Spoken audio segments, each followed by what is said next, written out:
అసలు అనుమతి ఇవ్వాల్సింది ఆ మంత్రి ఏమో కింజరాపు రామ్మోహన్ నాయుడు. ఆయన మంత్రివర్గంలో ఉన్నారు కదా. సో ఇప్పుడు రామ్మోహన్ నాయుడు చెప్పి అంటే అసలు ప్రస్తావిస్తారా లేదా నేను అంటుంది. ప్రస్తావిస్తారా లేక దీన్ని దాటేసి మామూలుగా వెళ్ళిపోయారనుకోండి, అప్పుడు మళ్ళీ చూసారా మీరు చెప్పిందని మోదీ బలపరచలేదు అనేది కూడా వస్తుంది. సో చూడండి మీరు ఎన్ని ఆసక్తికరమైన మలుపులు తిరుగుతుందో ఇది భోగాపురం అయిపోయేసరికి. కానీ వీటన్నిటి వల్ల ఉత్తరాంధ్ర ఉడుకుతున్న ఉత్తరాంధ్రలాగా మటుకు తయారవుతుంది. ఒకదాని తర్వాత ఒకటి ఈ వేడి అయితే ఇంకా పెరుగుతోంది. సార్ కేసు షాక్లు, లిక్కర్లో సరెండర్, తమ్మినేని డోంట్ నో. ఈ కేసుల్లో ఇవే షాక్లు. తమ్మినేనిని విచారించారు, తమ్మినేని సీతారామన్ మాజీ స్పీకర్ను.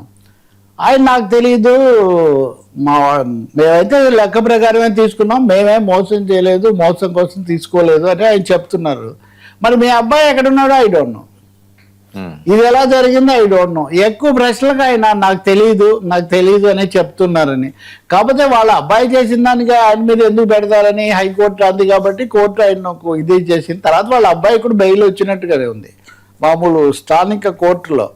అందువల్ల ఒక ఘటన అప్పలరాజునేమో లోపల కస్టడీలో ఉన్నారు. ఈయన విషయానికి వచ్చేసరికి 3-4 గంటలు విచారించారు సుదీర్ఘంగానే. ఆ సమయంలో ఆయన ఇంకా స్పీకర్ తానే అన్నట్టుగా ఉంది ఆయన వ్యవహార సరళని కూడా కొన్ని మీడియాల వార్తలు, ఆయన వాహనాలు కానీ ఆయన ఇది కానీ. ఇంకా రెండోది అంతకంటే సీరియస్ ఏమంటే లిక్కర్ కేసు. లిక్కర్ స్కామ్లో కసిరెడ్డికి ముఖ్య అనుచరుడుగా ఉన్నటువంటి అతను A10 అతను ఇస్మాయిల్ అతను సరెండర్ అవుతాను నేనని కోర్టులో పెట్టుకున్నాడు. సో అతి కీలకమైన నిందితుడు లేకపోతే కారకుడు రాజ్ కేసరెడ్డి అని విజయసాయి రెడ్డి కూడా నిందితుడని కాదు, ఇదంతా సూత్రధారి ఆయన అని గతంలో ఆయన చెప్పున్నారు కదా.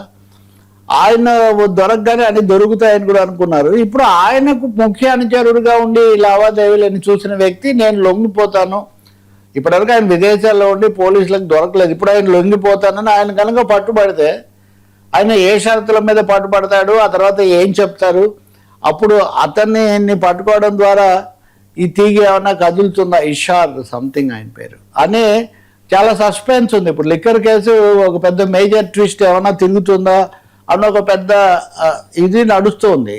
ఈ విషయం ఇలా ఉంటే ప్రభుత్వానికి కూడా ఒక shock. Sai Krishna lockup death కేసులో అది ప్రభుత్వానికి కూడా ఎదురైంది. ఎందుకంటే సాయి కృష్ణ తల్లి విజయలక్ష్మి గారు నిన్న హైకోర్టులో ఒక పిటిషన్ వేశారు. ఏమని అంటే నేను నా కొడుకు కనిపించడం లేదని వేసిన హెబియస్ కార్పస్ పిటిషన్ ఉపసంహరించుకున్నానని, అలాగే ఈ విషయంలో సిబిఐతో దర్యాప్తు జరపాలని వేసిన పిటిషన్ కూడా నేను వెనక్కు తీసుకున్నానని చెప్పి మీ కోర్టుకు వచ్చింది. కానీ ఆ కేసు ఆ విధంగా తీసుకున్నటువంటి రితిక అనేటటువంటి అడ్వకేట్ ఆమె నా అనుమతి లేకుండా తనే ఇక్కడికి వచ్చారు.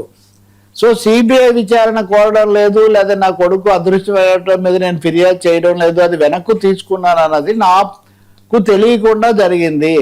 ఈ దర్యాప్తు లేదా మీ పద్ధతి సరిగ్గా లేదు, నేను కొత్త అడ్వకేట్ను పెట్టుకుంటాను, దానికి మీరు నో అబ్జెక్షన్ సర్టిఫికేట్ ఎన్ఓసి, ఇప్పుడు కేసు విచారిస్తున్న అడ్వకేట్ ఎన్ఓసి ఇవ్వాలి. ఎన్ఓసి ఇవ్వని నేను అడిగితే కూడా ఆమె నాకు ఎన్ఓసి ఇవ్వకుండా హైకోర్టును అప్రోచ్ అయ్యి దాన్ని వెనక్కు తీసుకుంటున్నానని చెప్పారు. కాబట్టి ఇది అన్యాయం. నేనైతే వెనక్కు తీసుకోలేదంటే దాని అర్థం ఏంటి, కోరుతున్నాను అనే కదా.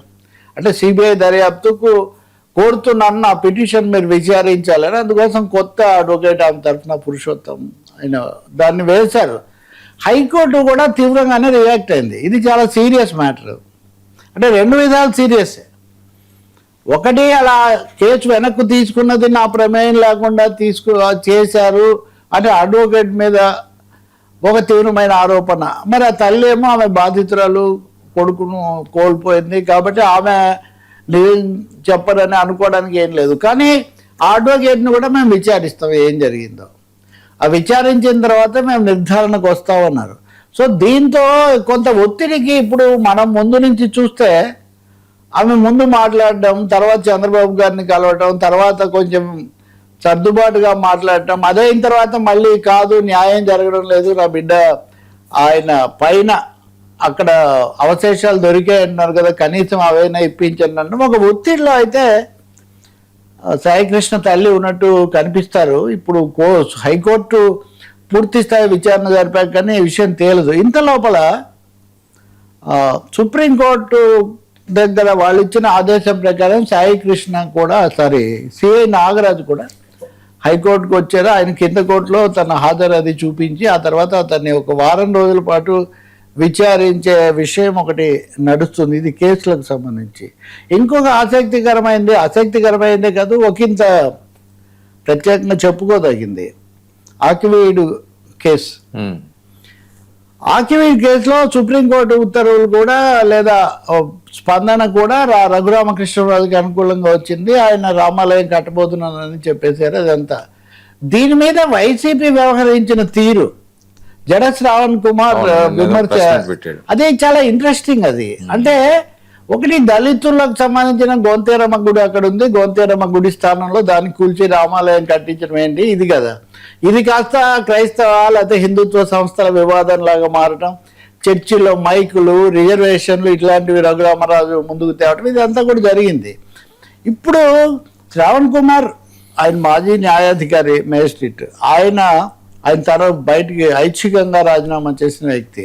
ఆయన చెప్పేది ఏమంటే ఇవన్నీ ఎవరేం చెప్పినా ఫైనల్గా ఈ విషయంలో అనుమతి ఇవ్వాల్సింది ఆకివీడు మున్సిపాలిటీ, నగర పంచాయతీ. లేకపోతే అక్కడ తెలుగుదేశం పార్టీకి 4 స్థానాలు ఉంటే వైసీపీకి 13 స్థానాలు ఉన్నాయి. ఈ 13 మంది రఘురామకృష్ణరాజు అభ్యర్థనకు అనుకూలంగా ఓటేశారు. అంటే ఇప్పుడు గొంతెనమ్మ గుడి క్రైస్తవులు లేకపోతే ఆంధ్రప్రదేశ్ రాజకీయాల్లో దళితులు ఎవరి వైపు ఉంటారు, ఓటింగ్ ఈక్వేషన్స్ ఎలా ఉన్నాయి, ఈ చర్చ అంతా కనుక చూస్తే కలిగే అభిప్రాయం ఒక విధంగా ఉంటుంది. పైగా రఘురామకృష్ణరాజు, జగన్మోహన్ రెడ్డి అంటే ఇంకా దాదాపు ఆయన ఆకాశవాణి స్థాయిలో 24/7 రెగ్యులర్ ప్రోగ్రామ్స్ చేసి ఒక ముఖ్య పాత్ర వహించిన వ్యక్తి కదా రఘురామకృష్ణరాజు, వైసీపీ తరఫున గెలిచినప్పటికీ కూడా. మరి ఇప్పుడు వైసీపీ కౌన్సిలర్లు 13 మంది ఆ తీర్మానానికి అనుకూలంగా ఓటేయటంలో దీని భావం ఏమి రామచంద్ర అని రఘురాముడు లేకపోతే ఈ రఘురామకృష్ణరాజుకి అది తెలియాల్సి ఉంటుంది. కానీ వాళ్ళు ఓటు వేసి తీర్మానం మెజార్టీతో ఆమోదించాక చేసేదేముంది అని శ్రావణ్ కుమార్ అంటున్నారు. అంటే రాజకీయాల్లో రకరకాల ప్రభావాలు, ప్రాబల్యాలు, కుల మతాలు ఎలాంటి ప్రభావం చూపిస్తుంటాయి. టేకన్ ఫర్ గ్రాంటెడ్గా వీళ్ళు ఇటే ఉంటారు, వాళ్ళు అటే ఉంటారు. ఆ పార్టీ అంటే ముఖాముఖి ఈ అంశం మీద ఘర్షణ పడడానికి వైఎస్ఆర్ పార్టీ సిద్ధంగా లేదు. ఏం చెప్పినా కానీ వాళ్ళు ఈయనను అడ్డం అనేది ఇక్కడ ఒకటి మనకు స్పష్టంగా కనిపిస్తుంది. ఇదే నిన్న మనం బొద్దింకల విషయంలో కూడా, ఆందోళన విషయంలో కూడా చూసాం.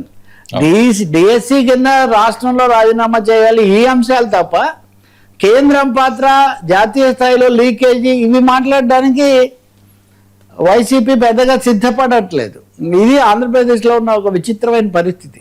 అంటే బహుశా హిందుత్వతో అంటే మీరెక్కువ హిందుత్వం మాది ఎక్కువనా అని మోదీని మెప్పించడానికి జరిగే పోటీలో మరి అకివీడ్లో తెలియక జరిగిందా మనలాంటి వాళ్ళని చర్చించిన తర్వాత దీని మీద ఏమైనా స్పందిస్తారేమో చూడాలి.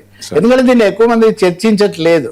మనం చర్చిస్తున్నాము, అక్కడ వాళ్ళు ఎప్పుడు దాన్ని స్పందిస్తున్నారు.